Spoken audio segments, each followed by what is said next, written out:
Friday night and I'm at home by myself. You think I'm mad about it? I love it. I love it. For now. Tonight's topic that I'd like to talk about, like to discuss for this live, is suspicion. How to release suspicion. As men, I feel like in the men's space from the very beginning of coming into the space, this is something that I contended with within myself, but also, the very first men's group that I was going to hold in Dubai, I had 17 guys who scheduled to join this group. And by the time I made it to Bali, I came from Africa, Bali, after going to the States. And then by the time it was time for me to get on the flight to go to Dubai from Bali, there were only 2 guys that were going to continue to stay in this group. And I flew out for those 2 guys. By the time I got there, the 2 guys decided it was too much, right? They didn't want to open up their hearts and share their secret because it was From Scared to Sacred, that program that I do from time to time. And the worry was they're going to be betrayed. And so a lot of men are dealing with, and rightly so, this navigation of not knowing who to trust. And then in that fear of trusting someone else, we carry suspicion. The funny thing is, if we take the time to really get to learn how to use our senses, our eyes, Ms. Dimples, one of my favorite EIU people, what's up? If we learn how to use our heart, our senses, our emotions aside, our ability to interpret our emotions, what I'm speaking about is suspicion and how it affects the heart of men. I'm just speaking from men, but this can be applied to women as well. And how it's really keeps a lot of men from getting together and being able to get the help they need because we're unable to trust. Because things have happened to us and we weren't able to put it into context. Maybe you were betrayed as a child and you carried that into your first relationship. Maybe you caught your mom in a lie or your dad. These are the people that you trust the most. What to do with it? The tooth fairy's not real. And then we have this reaction. I think by the time I made it to EIU, I had already racked up a ton of heartache from relationships from high school. And I was still, very naive. And many of the men that you may encounter are very naive because they come into the world with a different ideal. They come with a different thought-scape in their mind. Women are taught that they have to protect themselves and they're able to communicate to a different depth a lot earlier in life.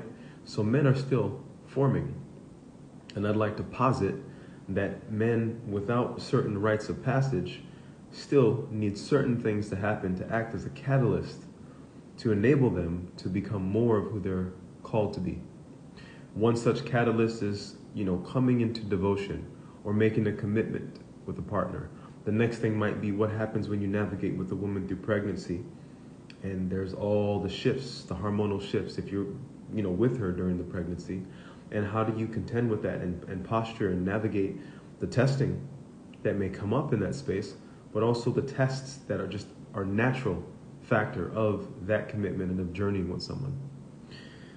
I put this down, but I already know it. It's like we have the apparatus, we have the ears, we have eyes, we have our skin, we have our tactile fingers, sense of smell, taste. We have these senses that help us to interpret the world. And yet, we have a distortion quite often that's caused by things that happened in the past.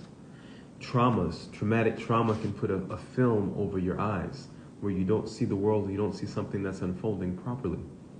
By properly, I mean for what it is.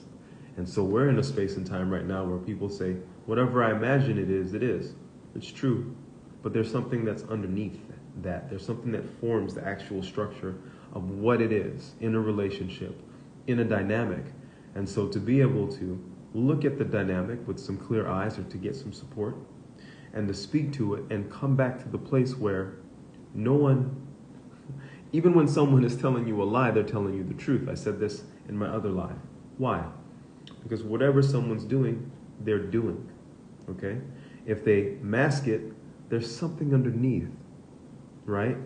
That a person who can tell when someone's lying can tell. If Ez is full of it, you can look and be like, yo, that dude's full of it because, I don't know, he doesn't look deep into the camera or he doesn't have the life experience that he's spoken to. And I put myself out there because I do have my experience. And I'm willing to review that and I want my experience to be a benefit to you. Okay? So when I'm speaking to this nature of distrusting, it doesn't help us. It doesn't help in any space to stay stuck. Now, there are some people who will come around who are suspect. That's different. And so you suspect them of a certain behavior.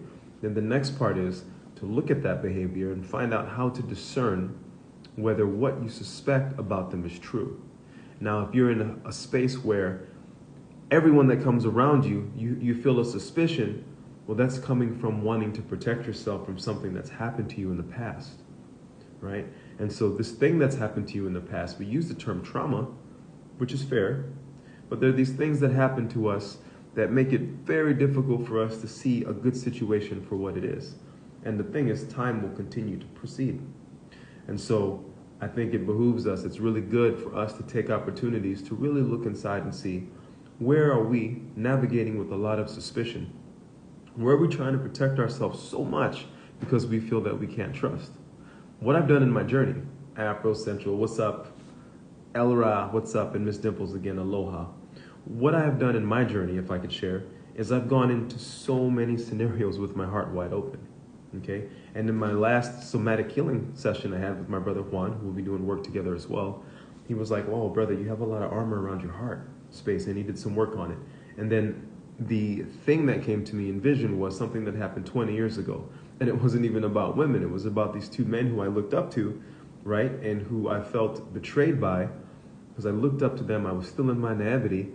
And, you know, there were ways that they disillusioned me with the reality of who they were around racism, around hateful things that they said, and also around advice that actually some of it turned out to be true. And so having the time to really integrate that experience, to sit with it, to feel it with my senses, and to identify the lesson was important for me. And I've now had the time, but I realized that to really get through to the lesson, one, you know it when it really happens, and two, it's worth it to not stay stuck in the past, but definitely to, you know, do a recap and see what comes up.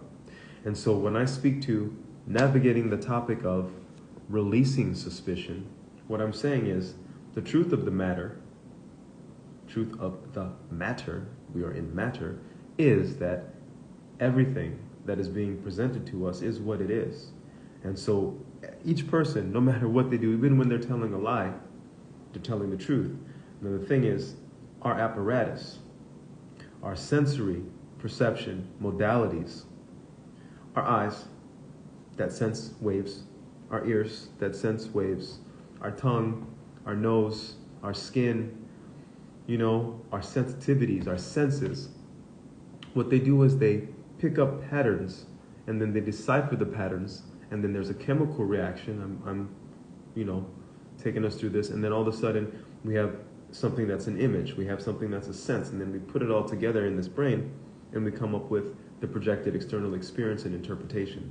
So if by chance you start to begin to learn how to navigate your ability to discern, yes, you judge, and then discern, to observe, and to really see with your eyes in a way that they're not hazy, okay?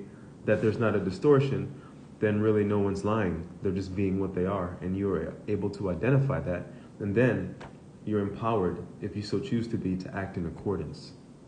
This has really helped me to not be so suspicious. Why? Because of things that have happened with me with the police. Some of you who know me have been around, right? Now I have, I'm navigating with the suspicion, but what that suspicion is a burden on my heart. Because there's other countries that I've gone to, right? Where I went to Cambodia, me and the Frenchman get pulled over. I'm like, oh, fuck, you know, what's coming my way?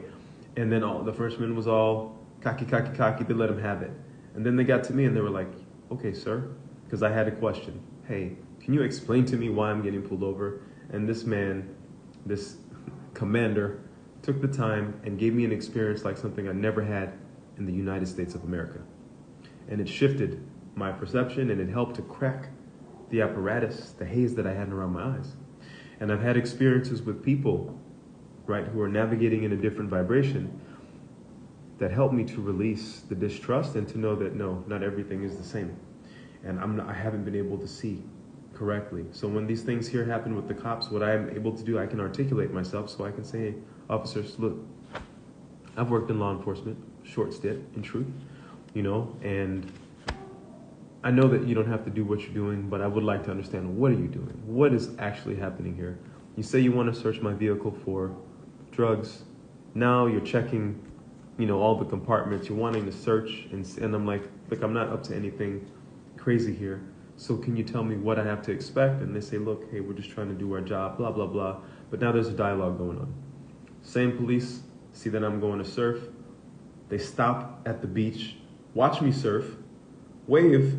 Then when I'm coming back to the car and I'm getting all dried up, and I in the corner of my eyes I see the wheels, big cop truck wheels, pulling up. I'm like, what the fuck now? And I look, and it's the same two. And they're like, how was your surf? And I'm just like, okay, free frame, bro. I don't need to. Yes, I'm still gonna keep an eye out and make sure that I'm parked in the proper way so I don't get towed or anything. But also, I'm in a space where I'm not gonna look at all the police. I'm not going to look at everyone who's uniformed, because I actually love people in uniform. It's been my past life, right?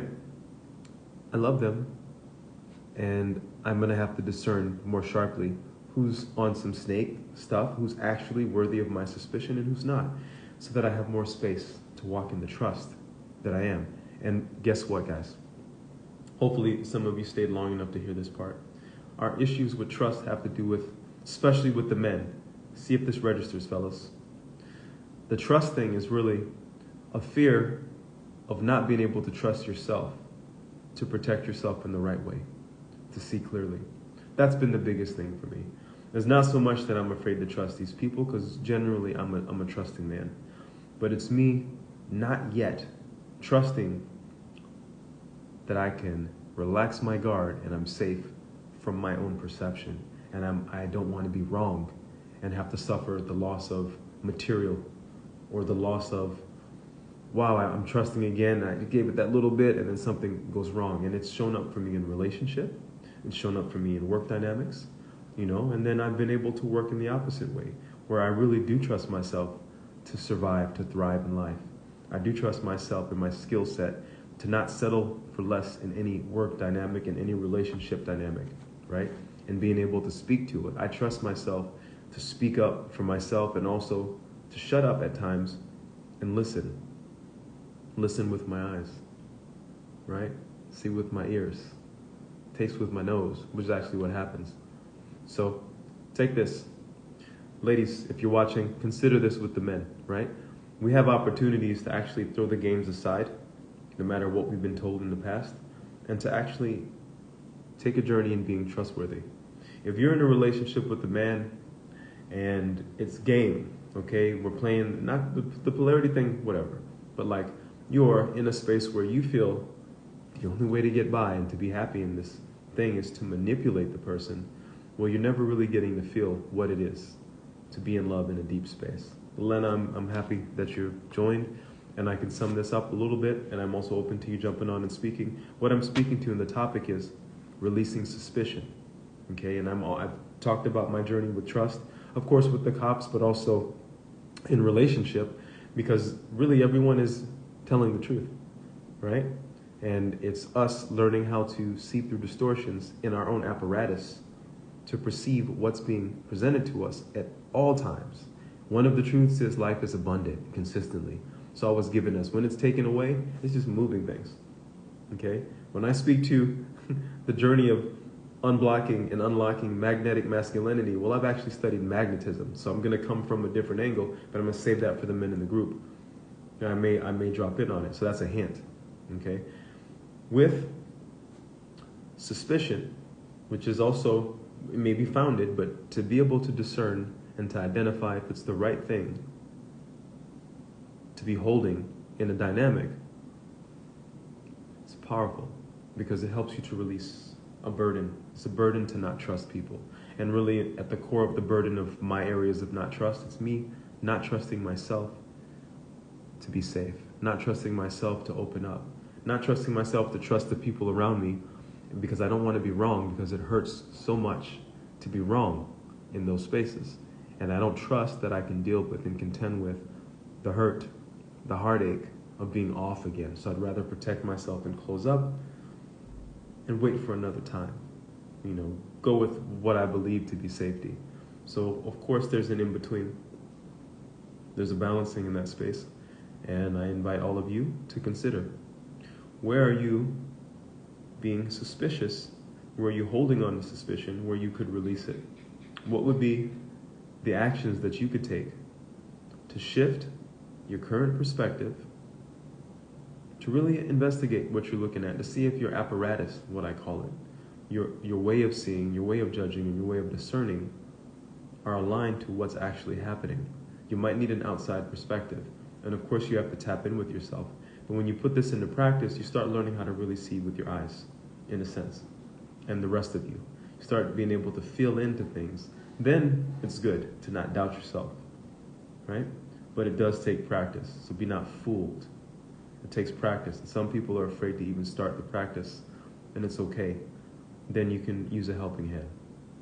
So, with that said, the things that I have coming up are all geared towards building from the inside out, detoxing and opening up for better energy from the inside out, being supported. I'm going to be working with a couple of men, brothers, like doing body work, us doing body work together, us even doing work for our sisters in community. That'll be just that work, but I postponed that because I wanted to wait until I was around and could work with some men who I trust, men that I would trust to do work on my daughter if I needed to, who were not leaky, so to say, even though they're human, and also, were high caliber. And so I think I've got a crew together now, so I'm excited to begin that work. We're going to start off first, of course, with the live, then an Obsidian Soul Lounge to see those, so that we can give a little bit more focused attention, and then we'll begin on workshops, and then the retreat. We'll have some retreats coming up. And when I say working from the inside out, we want to begin to work on organs, detoxing the organs from the inside out. The journey through, if you want to sit with, certain medicines, plant medicines, psychedelics, well, with proper support and guidance, which is beginning, during, and afterwards. And the aftercare looks like, what can we use to add to your physical constitution to help you ground, literally. And then beyond that, what kind of a long-term support? A lot of integration support. It's really a year worth support. Plus, I know because this is what I'm doing and I'll continue to do that. That's part of my commitment to life. So people who have sat with me will have the opportunity to do integration work with me their entire life. That's like the doctor who helped to rebirth you, and you can reach out to them on some pediatrician. Reach out to them when you become a teenager. Reach out to them, as long as I'm around. And I'll help and begin to create systems and also, offer some training for people as well. And this is, again, from my experience, which counts for a lot. I think that's really everything that I wanted to share. I'll leave this up on Instagram. I'm also going to have this on my YouTube page. If you get a chance, check it out. Then you can just listen to some of the things I'm saying and let them play and receive. Why? Because I'm channeling during these shares. These are activations. And, I would prefer that you receive this. And so I think, YouTube is a space where you can find me. It's at epic_Ezria, just like the Instagram. And the intention is to share truths, no gimmick, just me as I am. And now I begin to step into the role of student, and so I'm very happy to navigate and share what I'm learning, and also to be able to articulate what I have learned over a very long, interesting, arduous, and amazingly epic journey. What's up next? Join me Sunday with Sifu Michael Mengaru as we begin to, I'm in my journey now with internal martial arts. And it's interesting to see how that little bit of work that I've done is already helping me in my surf. It's pretty cool. So internal martial arts, navigating for the long haul, which is going to tie into, the mineral compounds and vibrational support that we'll have with Source, Brother Source. And it's going to tie into the work that we'll be doing with Juan Jimenez, the body work. And so this is what the detox looked like, and then me, ceremonial as, so to say.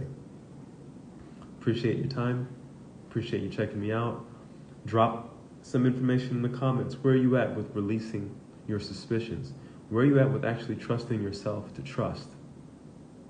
The reason that I begin the journeys in some of my books with the journey in self-love is to get to know thyself.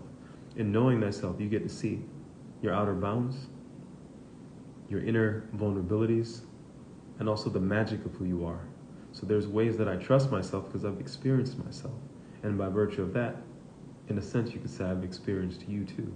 But I'll let you tell it, and I'm looking forward to experiencing you more as well as myself, and talking about it, sharing about it, and coming to a beautiful experience of the reality that we share. All right, let's take a breath together.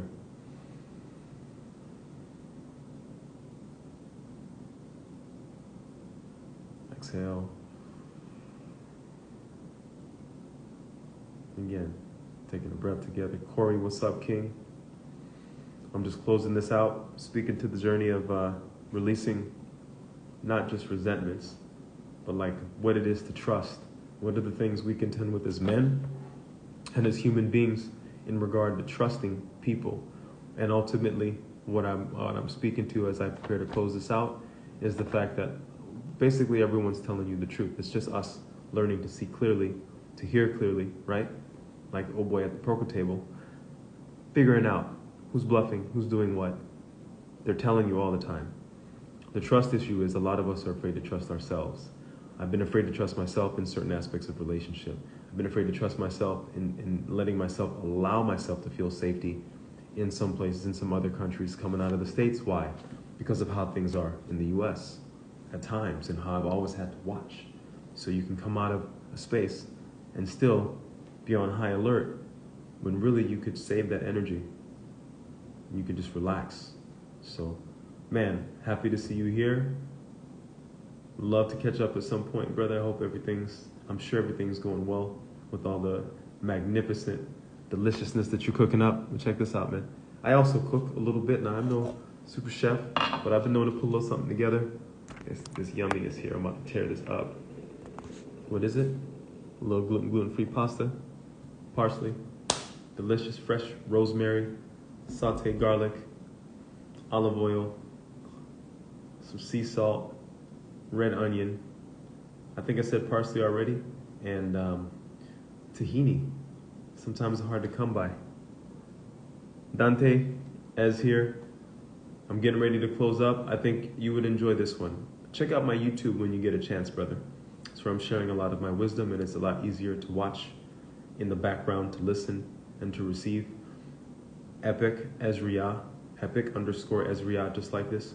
But also, my friend, I'm speaking to, fear to trust, something that a lot of men go through. And so if you got the time, go ahead and rewind and check out the replay. I'm going to go ahead and shut it down. We've been told not to do long lives on Instagram. I say I do a live as long as I choose to, because what I'm sharing is of value. And my intention is always to give 3 times the amount of value as a person invests in their funds. That's just a matter of how I've always been. So what does that mean? Well, this is for free. So take that how you will. Happy to see you around town, and I hope you find yourself well on this Friday. I'm loving the space that I'm in. I'm loving this time to really dive into self, to read, to journal, to connect deeper into spiritual places. I prepare for more ceremonies, and also, the body work, the other things that I'll get to do. And the last thing I think that I would share, again, stay tuned, because we'll be doing online workshops. I'll be gearing a lot of my work towards detox from the inside out. We have Tai Chi, so I have a really high-level Tai Chi instructor, but he's really going to be teaching Kung Fu, Wing Chun, and Filipino martial arts as well. And so we'll have the combat training at some point down here, but first we want to work on the fundamentals. And also we'll be getting it in with some Muay Thai as well. But if you want to try something different to balance the boxing, brother, and to balance off energetically the Muay Thai and some of the more physical combative actions, then I invite you to check out the Internal Martial Arts, Sunday, 6 p.m. I'll post the link, or I think it's already in my story. Be sure to sign up. It's donation-based. Take some time And it's amazing because you get to know a very high level Sifu. He's going to be the one receiving and carrying on a lineage that's only 3 deep, not too far away, you know, from some grand masters. So I'm very honored to get to train with him. I'm already seeing some shifts, especially in my energy, since just learning some of the basics. I'm going to do a bunch of basics and fundamentals, and we'll build it out. So we got this for the rest of the month, every Sunday, 6 p.m. And then I'll also do the Obsidian Soul Lounge so people can get to know. I'll probably do a live with him tomorrow so you can get to know the caliber of men that I'm working with. And I'm only working with confident men who are clear on their vision and who are serious about what needs to be done here. Yes, we'll be, you know, making that dough and doing all the other things. But my focus right now is helping men to unleash their magnetism. Magnetic masculinity. What does that mean? I invite you to ponder that. I'm loving the 8-week. You know, some of the men are going 16 weeks. I got 32 weeks going in on the men's one-on-one embodiment experience with me, right? Proper support for their families, for themselves.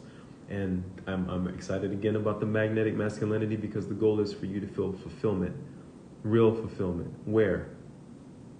With your love, how you love yourself and the other person. The sex that you have, bomb sex, right? Why? Because it's reflected in the work that you're doing inside yourself, and also navigating sex with a partner. There's some things that you may not expect that aren't just pickup things, like really knowing what it is to navigate with this whole body, with another person's whole body, with respect, with reverence, you know, and also some actual physiology, right? Some metaphysics at that to employ, to learn how you're affected and the other person's affected from your union, even before you touch. So getting into those spaces. And then of course that's gonna affect your finances because it's a mastermind still. And getting into your health. And so I'm gonna start to speak more to the health things, which would be, you know, different aspects and modalities of healing, because now I think we got all the pieces for a nice, well-rounded, holistic modality. So thank you. Love you, brothers. Dante? Basse! For those of you who understand what that's about, I'm out. Have a wonderful night. And Dante, if ever you want to come on and have a chat here, you know, I do open up the space for that. I'd love to do a live and interview. I love the content that you're putting out right now. And also it's been an honor, really, to witness you, to journey in space with you, and then to see how you're unfolding. I know your mother's proud, because it was, you know, special to meet her, and I could see the pride that I saw in her eyes was beautiful, man. That I consider that a gift to witness that. So cheers to you, and also salutes to her. Okay, Basse. I'm gonna cut this off. Check me out on YouTube when you get a chance. Aloha.